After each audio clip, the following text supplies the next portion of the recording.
जळगावमध्ये अचानक बस नदीमध्ये पलटली। या भीषण अपघातामध्ये तिघांचा मृत्यू झाला। इंदोर ते जळगाव खासगी बसचा भीषण अपघात झाला।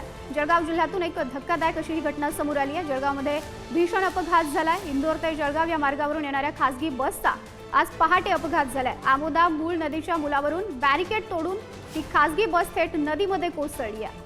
बसमध्ये मोठ्या संख्येने प्रवासी सुद्धा होते।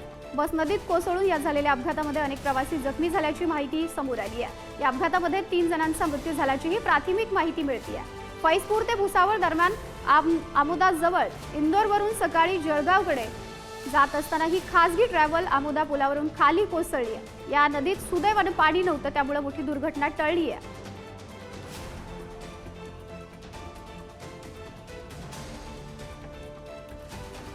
प्रतिनिधी भूषण चिंचोरे आपल्या सोबत जोडले गेलेले आहेत। भूषण, सध्या काय स्थिती आहे, यामध्ये अधिकची काय अपडेट आता समोर आली आहे? माधुरी, अतिशय दुर्दैवी घटना आहे। आमोदा गावाजवळ पुलावरून ही खासगी जी बस होती इंदोरकडून येणारी ती कोसळलेली आहे। या अपघातात तिघांचा दुर्दैवीरित्या मृत्यू झाला आहे। या खासगी बसमध्ये एकूण 20 ते 22 जण प्रवास करत असल्याची प्राथमिक माहिती आता आपल्याला मिळत आहे। सध्या पण सुदैव या ठिकाणी बस ज्या ठिकाणी कोसळली त्या नदीत पाणी नव्हतं, नाहीतर आणखी जणांचा मृत्यू होण्याची शक्यता होती। सध्या त्या ठिकाणी बचाव कार्य जे आहे ते प्रशासनाच्या वतीने सुरू करण्यात आलेलं आहे।